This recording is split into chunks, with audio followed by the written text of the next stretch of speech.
Lectura del Santo Evangelio según San Marcos. Gloria a ti, Señor. Se acercaron a Jesús unos fariseos. Le preguntaron para ponerlo a prueba: ¿le es lícito a un hombre divorciarse de su esposa? Él les respondió: ¿qué les prescribió Moisés? Ellos contestaron: Moisés permitió el divorcio mediante la entrega de un acta de divorcio a la esposa.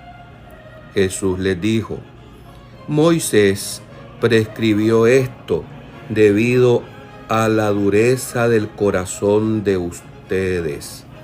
Pero desde el principio, al crearlos, Dios los hizo hombre y mujer. Por eso dejará el hombre a su padre y a su madre, y se unirá a su esposa, y serán los dos una sola cosa. De modo, ya no son dos, sino una sola cosa. Por eso, lo que Dios unió, no lo separe el hombre. Ya en casa, los discípulos volvieron a preguntar sobre el asunto, y Jesús les dijo: si uno se divorcia de su esposa y se casa con otra, comete adulterio contra la primera. Y si ella se divorcia de su marido y se casa con otro, comete adulterio. Después de esto, la gente le llevó a Jesús unos niños para que los tocara. Los discípulos trataban de impedirlo. Al ver esto, Jesús se disgustó y les dijo: dejen que los niños vengan a mí. No se lo impidan, porque el reino de Dios es de los que son como ellos. Les aseguro que el que no recibe el reino de Dios como un niño, no entrará en él. Después tomó en brazos a los niños, los bendijo, imponiéndoles las manos. Palabra del Señor. Gloria a ti, Señor Jesús. Por este santo evangelio se borren nuestros pecados. Alabanzas a ti, oh Cristo. 27º domingo del tiempo ordinario en el ciclo B. Las lecturas todas de hoy convergen en el tema de la familia. Del Antiguo Testamento escuchamos la estupenda página del libro del Génesis, en la que Dios hizo desfilar ante el hombre todas las bestias del campo, los pájaros del cielo, para que el hombre dé a cada uno nombre y vea si entre ellos encontrara una ayuda adecuada. Solo el hecho que el hombre ponga el nombre a los animales ya lo convierte en el que podemos decir domina y es el centro de la creación. Adán, por lo tanto, pone el nombre a los animales, pero resulta que ninguno de estos satisface su necesidad de compañía y de amor. Entre tanta variedad de los seres, el hombre, pues, se descubre solo, distanciado de ellos, por el don altísimo de la inteligencia y de la voluntad, que le hace imagen y semejanza de Dios. Ya en la antigüedad los filósofos, Aristóteles concretamente, definía al hombre diciendo que somos animales racionales. Es válida la definición, pues no podemos negar que tenemos también de animales. Somos personas impulsivas, tenemos instintos y también pues las necesidades que tenemos: dormir, comer, descansar. Esto nos hace similar al reino animal, pero la gran diferencia está por el don maravilloso que Dios nos dio al crearnos a su imagen y semejanza y al darnos memoria, inteligencia y voluntad. Dios entonces provee a llenar aquella soledad cuando el hombre se descubre que en todo lo creado no hay alguien semejante a él. No es bueno que el hombre esté solo. Voy a hacerle una ayuda adecuada.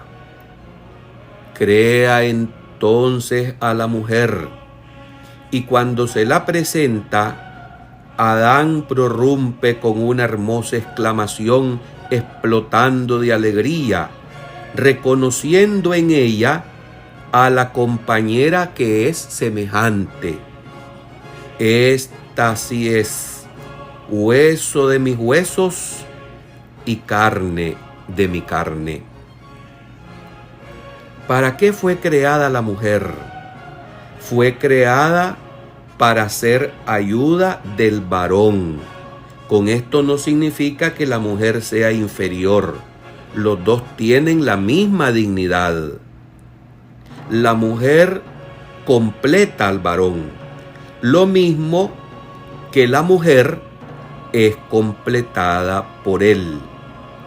La naturaleza humana idéntica para los dos, para ambos, pero tiene diferencias porque son dos sexos diferentes que en el plan de Dios tienen la gran función de integrarse, sosteniéndose mutuamente, colaborando a la multiplicación de la especie humana. La enseñanza pues del texto concluye diciendo aquella sentencia que reza: por eso abandonará el hombre a su padre y a su madre, se unirá a su mujer y serán los dos una sola cosa. Aquí ya aparece una de las notas del matrimonio eclesiástico, la indisolubilidad, y también que el matrimonio es monogámico. La indisolubilidad del matrimonio aquí, en este texto veterotestamentario, tiene su raíz y su razón profunda y sagrada. Veamos ahora el Evangelio. El Evangelio presenta la escena una vez más de los que adversan a Jesús, los fariseos, los cuales se le acercan porque quieren ponerle trampas. Y la temática que le plantean es acerca del divorcio. Ya Moisés había permitido, en ciertos casos, el divorcio. Sin embargo, el Señor, como nuevo Moisés, es decir, el que no solamente es el regulador de la ley, es el autor de la ley. Él es el que viene a enseñar las cosas tal cual son. El Señor declara que las normas de Moisés fueron dadas por la terquedad de los hombres.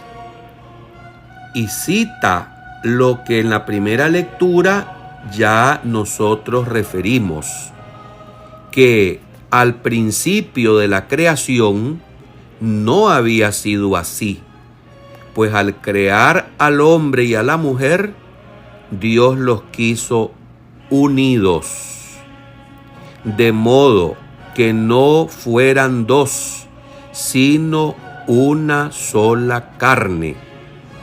Y aquí, tomando la enseñanza del Antiguo Testamento, Jesús la remarca categóricamente, y en el sacramento del matrimonio se recuerda a aquellos que, siendo llamados a este estado de vida por vocación, son capacitados por una gracia de Dios especial para ese estado, para poder ser santificados, perfeccionados como cónyuges, esposo y esposa.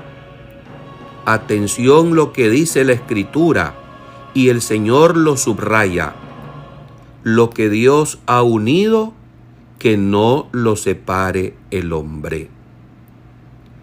Es interesante que ya estando en privado, los discípulos, preocupados por el asunto, vuelven a retomarlo. Y Jesús remacha. Esta enseñanza la remacha en privado cuando ellos le piden explicaciones. De este modo, la indisolubilidad del matrimonio, ya afirmada en los albores de la humanidad, allá en el primer libro de la Biblia, se restablece plenamente por Jesús. Dicho de otra manera, en la Iglesia Católica para los matrimonios no hay divorcio. Por eso es importante y muy serio dar este paso con sumo cuidado, revisando las intenciones y las motivaciones que le mueven a acceder al sacramento del matrimonio a los bautizados. Efectivamente, esta es una vocación que el Señor da y a la vez capacita a quien la concede. Y una vez que se ha realizado la boda, el matrimonio, con el testigo cualificado, autorizado para verificar lo que los esposos realizan, eso es hasta que la muerte los separe. Podría alguno decir, pero es que ahora hay divorcio dentro de la iglesia. He sido testigo de matrimonios que se han deshecho, se han divorciado y se vuelven a casar, y habían sido casados por la Iglesia Católica, y la misma Iglesia Católica ahora les autoriza que se casen de nuevo. Esto hay que saberlo explicar. No es divorcio lo que se realiza allí. Lo que hay es una declaración de nulidad matrimonial, que es completamente diferente. Al decir nulidad, se declara que nunca se efectuó matrimonio entre esa pareja, hombre y mujer. ¿Por qué razón? Porque después de haber estudiado e investigado las circunstancias, las motivaciones que llevaron a la pareja al altar, se descubrió que no estaba con recta y plena libertad realizando aquel acto que exige plena claridad y conciencia y rectitud de intención de parte de los que lo realizan, es decir, los que se casan, el hombre y la mujer. Por ejemplo, si después de estar años casados se separan, hay que meter la solicitud de revisión para ver si puede existir la posibilidad de nulidad. Y después de hacer las pesquisas severas y serias, se sacan las conclusiones, donde puede ser positivo o puede ser negativo. Ya en la historia hemos constatado, y el más famoso de los casos es el del rey Enrique VIII en Inglaterra, cuando se dice que el pueblo inglés se acostó católico y se levantó protestante, ya que éste pidió que se le concediera el divorcio de su primera esposa, de su única esposa, la hija de los reyes católicos, y después que se le notificó de parte del papado que no podía declararse allí nulidad y que tiene que seguir casado con su esposa, en la soberbia que le caracteriza a los poderosos, el rey se enfureció, se encolerizó y se separó de la Iglesia Católica. Y no se casó después solo una, sino varias veces. Y se autonombró jefe de la Iglesia de Inglaterra, y ahí los anglicanos. Ese es el caso más famoso en que la Iglesia sostuvo que el matrimonio es válido y hasta que la muerte lo separe.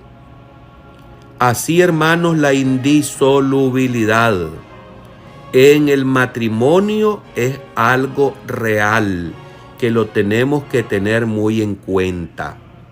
Hoy en día la gente no quiere compromisos a largo plazo o a perpetuidad, les tienen miedo. Y por eso algunos, buscando la vida light, que es la vida enredada y de pecado, descaradamente, confesándose católicos, viven en adulterio, viven en pecado mortal. Y una persona o una pareja que está en adulterio no debe acercarse a recibir la Santa Comunión. Esto sigue siendo vigente, esto no cambia, porque esto es enseñado por Jesús, que es verdadero hombre y verdadero Dios. Muy oportunamente el Evangelio del día termina con el trozo referente a los niños. Jesús dice a los discípulos, estos molestos por el continuo asedio de los niños hacia Jesús, hacia el Maestro, los querían alejar. Dejen que los niños vengan a mí, no se lo impidan, porque de los que son como ellos es el reino de Dios. ¿Saben ustedes cuál es la misión principal de los padres de familia? El cometido principal de papá y mamá es precisamente inculcar la doctrina cristiana, las virtudes evangélicas a los hijos, amorosamente recibidos por Dios. Y saber vivir santamente el matrimonio, porque también es pecado los métodos anticonceptivos, porque también es pecado el irrespeto que en la convivencia conyugal suele aparecer, porque también es pecado evitar la prole, cuando la razón fundamental es la de procrear hijos que Dios les dé. Y una vez de convertirse en procreadores de los hijos, educarlos, santificarlos y llevarlos a Dios. Repitiendo el gesto de las mujeres judías, los padres de familia deben de llevar a los hijos ante Jesús para que sean bendecidos por Él, conservando la inocencia, respetando esa etapa de la vida que es la más linda, porque no es una etapa donde nos inquietemos, nos preocupemos, sino que ponemos plena confianza en los padres, en nuestros padres. Hoy en día, cómo se acecha y se asedia y se viola la inocencia de los niños. Ya decía Nuestra Señora en una revelación privada allá en Fátima, que los ataques feroces que el demonio daría en los últimos tiempos sería contra las dos grandes instituciones del amor del corazón de Jesús, la Eucaristía y la familia. Pongámonos alertas y atentos y busquemos cómo ser verdaderos custodios de estas instituciones que son de origen divino.